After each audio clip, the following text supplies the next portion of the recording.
So guys, I have Sebastian here, and he's currently doing 5 to 7K a month right now, and he wants to get to 30. He's a student of mine, and we were talking about some things off camera about basically how he can go from where he is right now with the few clients and the projects that he has to going to where he wants to be, which is around 20, 30,000 a month. And part of me having him out here was to give him game and give him some mentorship, and so we just decided to record it. So he has a few questions for me, and we're going to just sit here and talk, and I'm going to give him as much game as I possibly can and provide him with the roadmap, basically fixing, some outreach stuff, some sales asset stuff, and, we'll see where the conversation goes. Yep. So my first question is, how does your outreach methods and your client acquisition systems differ or change depending on, the amount of case studies and clients you've had in the past? So what you're going to start to see, which is a good question. So you're going to start to move from more of like a manual, because you know how I always recommend do manual. Yep. Manual becomes easier the more results and the more case studies that you have. So if you're doing a ton of outreach, what happens is you're going to start to get feedback. Now, the feedback that you get initially is going to allow you to improve your outreach. So if you're getting responses that are, unfavorable, or they're like telling you to fuck off or whatever it might be, Yep. you have to fix and iterate on that. Now, what ends up happening is the more clients that you get, the more case studies, the more results that you have, the more people you work with, the more people that co-sign for you and things like that, with things like Twitter and everything like that. Mm-hmm. What eventually ends up happening is people start to come to you, which you've already seen. Yep. So all you need to do is, if you can see that there's, how do I explain this? Like a certain number of like interactions. Let's say on YouTube, right? YouTube monetization. This is a good example. If you make 10 videos a month and you make $100 a month from YouTube, means you make $10 per video. Yeah. So in order to make $10, you just need to have more output, right? Yeah. So if you want to make $1,000, you make 100 videos. Yeah. Something like that. Now, that analogy is the same thing for when you're posting testimonials, when you're posting client results, when you're posting case studies, when you're posting breakdowns and sales assets and things like that.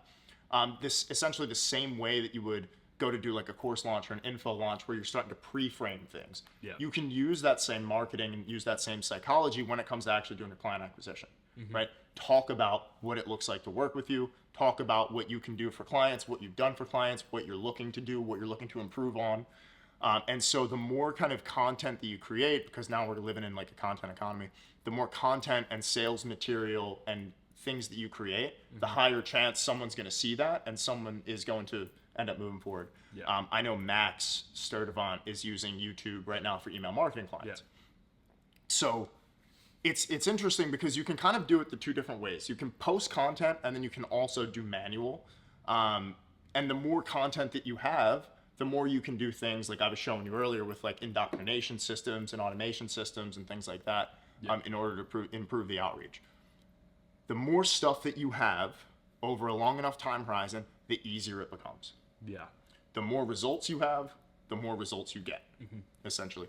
So as far as things like scripting, I mean, there's things that, like little tactics that like I've told you before about trying to get in touch with the sales and marketing departments and things like that, just to try to get a foot in the door.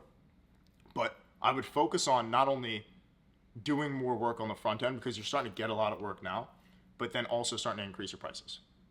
Yeah. Because right now you need, in order to get from where you are now to 20 something thousand a month, you need 4 deals at $4,000 a month, which is 16 grand a month extra coming in, even if it's a 3-month to 6-month contract.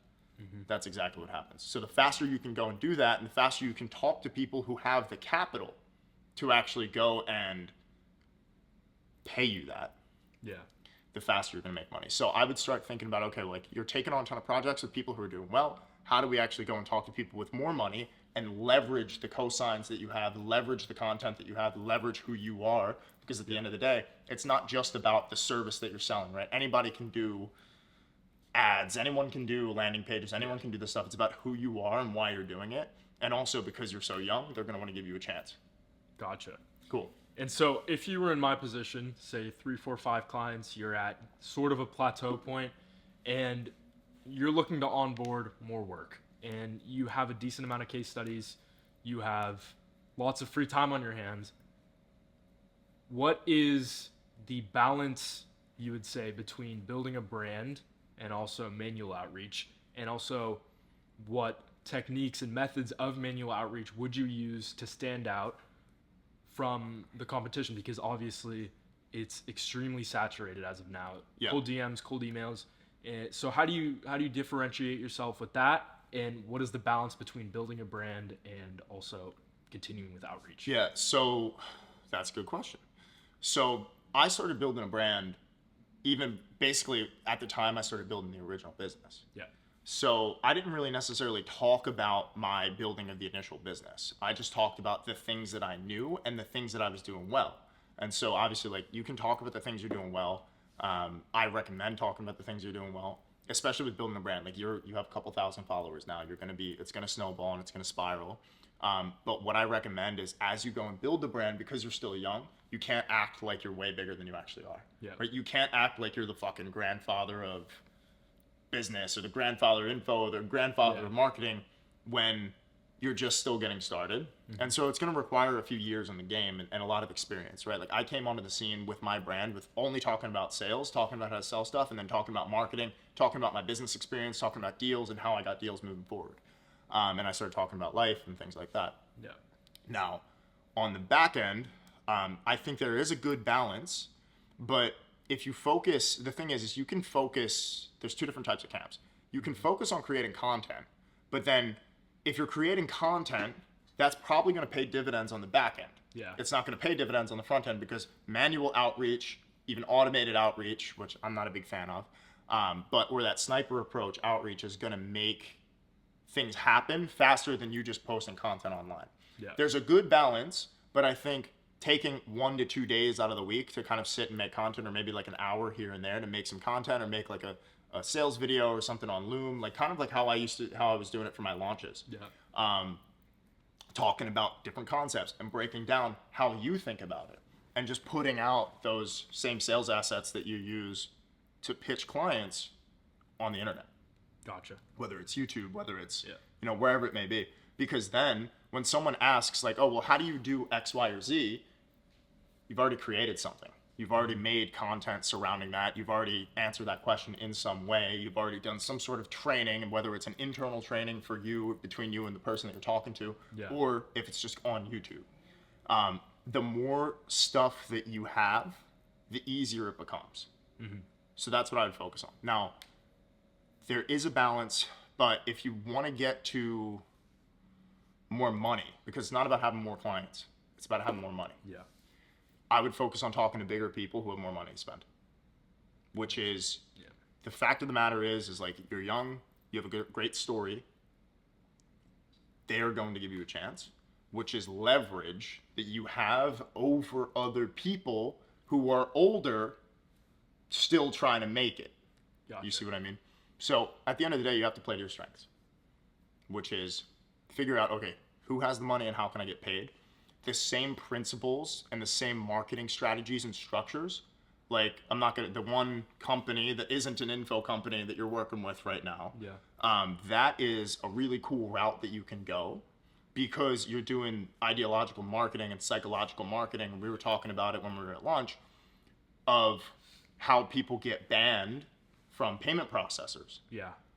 That's an industry where, okay, it might not be info, it might not be e-com, it might not be advertising, but it's some sort of consultancy marketing, because you are understanding of what it's like, or the pain process of what people go through. Now, I know that might be a lot, but there's industries and there's niches that you can go into which have a shitload of money, which you can target. It might not be what you're used to working with. It might not be what you want to work with. Like, when I was doing the email marketing stuff, we were doing luxury furniture companies. Yeah. Right. I know nice stuff. We might be sitting on like a nice couch and everything now, but it's like, I just knew that, okay, this is an industry where people spend money. I'm going to go where that money is, and I'm going to figure out how I can facilitate a transaction where I can make the client that I'm working with more money, and I'll get something on the back end. Gotcha. See? So that's what I would do. I'd focus on going where the money is, because you have enough now. You can still make more. More is always, good sometimes. Yeah. But what I would focus on is figuring out, okay, well, how can I get bigger size deals and bigger size projects based on the amount of experience that I have? It might not be a $10,000 a month deal. It might be a $5,000 a month deal. But I would also focus on creating that waterfall approach and that product ecosystem to where you can sell things at 10K, you can sell at 5, you can sell at 2, you can sell at 500, and you create different things. where you can start to actually sell your knowledge as well within the different ecosystem of products that you have. You can either sell your time, you can sell your services, you can sell your knowledge in the form of consultancy, or you can have a different product downsell. And so if you're talking about making content, personally, that's what I would focus on as I go to grow the business, because you might have the clients that come through at 10K, at 20K, at 5K, at 2K, who are still willing to spend money. It just depends on how much they're willing to spend. So you have to now focus on, okay, you have 4 to 5 clients, focus on, okay, as we grow the business, what else can I sell people? Can I cross-sell? Can I upsell? Can I downsell? Complementary products, what are these? How do I create them? And how do I make sure that they're not going other places for complementary services and I'm getting a piece of everything? Yeah. Does that make sense? Yeah. And so one of the biggest places that I'm lacking in is B2B sales. And the one thing that gets me is the differentiation between B2B sales and B2C sales. Okay. With just the fact that these business owners who you're trying to sell to, who you're trying to talk to, who you're trying to get at clients, they already have been through all of the sales tactics. They know all the marketing tactics. Yep. They know everything. How do you pick and choose which tactics from just classic, the principles of sales? How do you pick and choose what to use and what to kind of try on these guys who know all the techniques and all the tactics? So sales is interesting because most people sell from manipulation. Mm-hmm. You're thinking about it that way. How do I manipulate the person into buying from me? Got to throw that out the window. Yeah. That's not what sales is. Sales is not manipulation. Sales is how do I just speak to somebody and how do I solve their problem? How do I understand where they are, understand what problems they're facing, and how does my product or my service provide the bridge from where they are now to where they potentially want to be? And if it is actually a good product, if it's a great product and it's actually going to help them, it is your job to sell that as hard as you possibly can to them. Yeah. Right? That's why I sell my stuff so viscerally. I'm always about it because I know that if people take my stuff, it's going to genuinely benefit their life. When you're talking to business owners specifically, the easiest people to sell to are people that already know how to sell, because you don't have to sell. This is the product, this is the price, this is it, this is how it works, here's why it's going to help you. Okay. You need this. Gotcha. Right? The reason why, whatever it may be, you need this, I think it can help you, and you just tell them, I think it's going to help you. Here's why. Here's how it works, here's how the pricing is broken down, because all of business is, especially in B2B, most of it is either saving money or making money, avoiding pain, or gaining pleasure. Mm-hmm. Now, what ends up happening is they're trying to either save money, they're trying to make money. Every single sale, especially with productized services like agency services or different products or softwares, there's a return on investment. How much time am I going to save? Yeah. How much money am I going to save? How much money am I going to make?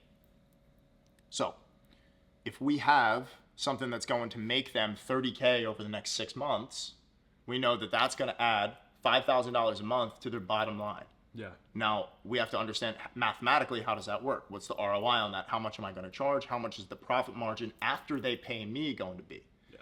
So most people approach this sales thing and actually selling from, let's see if we're a good fit. And this and this and this. And that's not how you sell. How you sell is, here's the product, here's how it works, here's why it works, here's why it's going to work for you, and here's why you need it. Yeah. And then you pre-frame all of the objections on the front end. Because when you start selling, the difference, B2B and B2C are the same thing. Every sale is exactly the same. It's exactly like Jordan Belfort said, it's a straight line. When you have a product, it doesn't matter if it's a coffee cup, it doesn't matter if it's a coffee table, a couch, a katana, doesn't matter. Every sales process is the same. Yep. How is this going to benefit my life? How is it going to benefit my situation? What's it going to do for me? Why do I want it? Yeah. Okay. Most of the time, if I'm just like, okay, business owner's going to be like, I want this thing, right? Because if you buy a Lambo, it'll genuinely improve your life in some way. That's why people want to buy those cars. Yeah. If you buy a book, you're hoping that there's some piece of knowledge in the book that is going to genuinely improve your life. All you need to do is you just get on the phone with people and you say, look, I understand you're doing this, this, this, and this. Here's why. The same exact thing that you're doing when you're pitching clients is the same thing you do on the phone.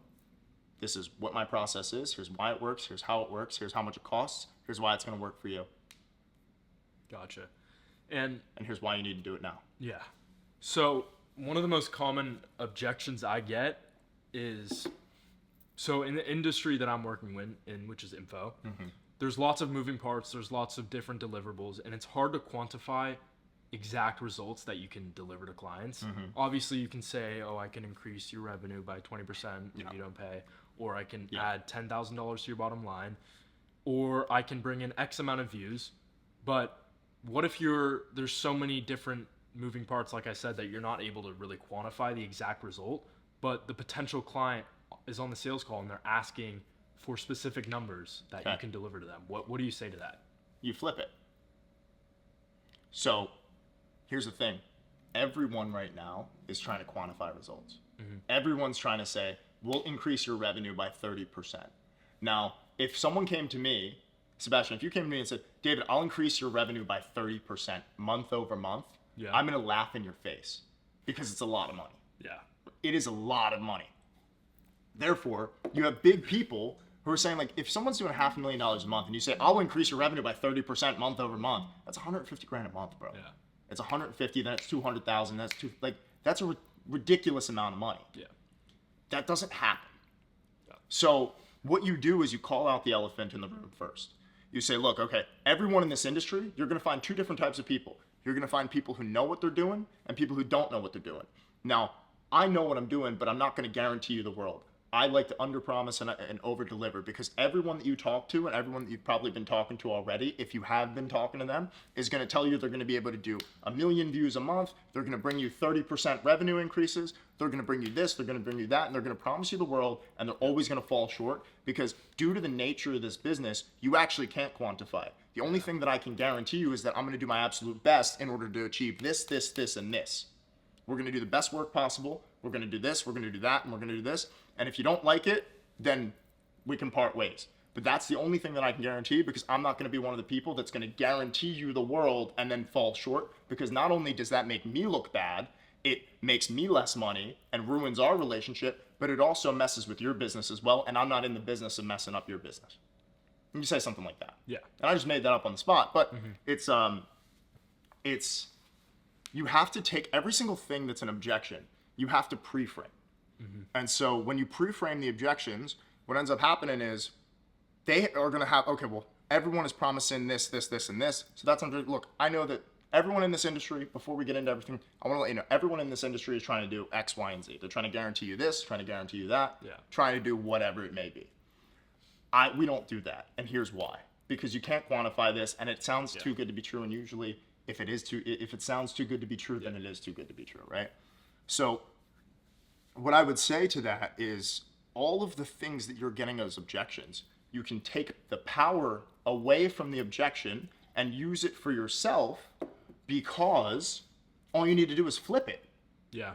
I understand that everyone is doing this right now, and therefore we do this. And the reason why we do that is because of X, Y, and Z.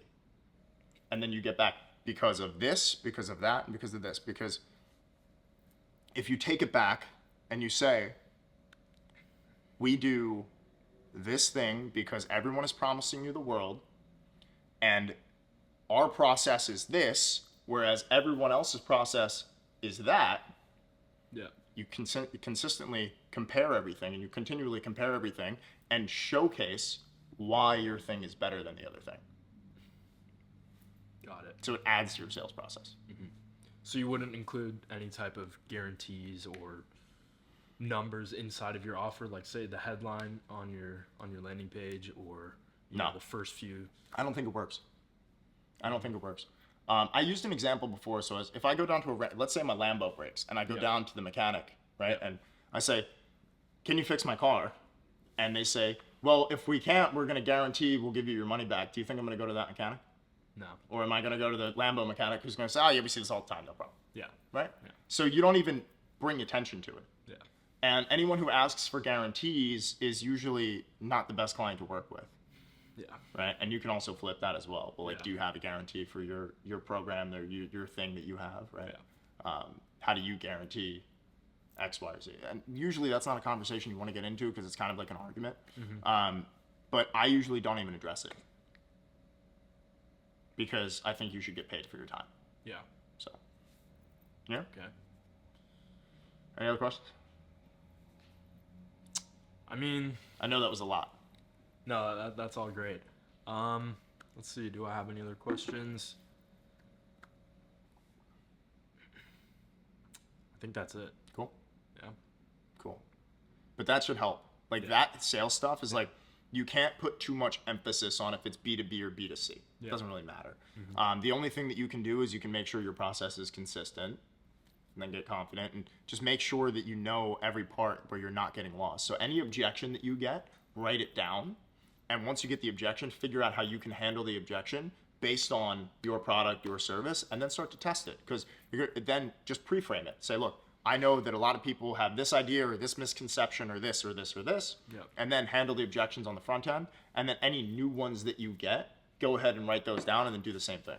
And that's how you improve your sales process and make it as consistent as possible, so that when you're actually just sitting there talking to the customer, you just handle all 5 or 10 or 11 objections Yeah. on the pre-frame and on the front end of the call, and then they don't have any objections, and then it's usually just a price thing. Can they afford it? Yeah. And if they knew it was going to work, and then also in your sales process, you have to like really explain why it's going to work and how it's going to work for them. Because if they knew that it was going to work 100%, they would buy it on the spot. And that's with everything. Yeah. Like if you knew a product was going to work, you would buy it right on the spot. Yeah. And that's everything in life. So the only reason why people don't buy things is because they have genuinely no access to money. No one they know has money, or they don't have any money, or they just simply don't think it's going to work. Mm-hmm. So that's your job, is to tell them and show them and prove to them why it's going to work, so that you can deliver the best service and the best product possible. Therefore, you make money. Cool? Got it.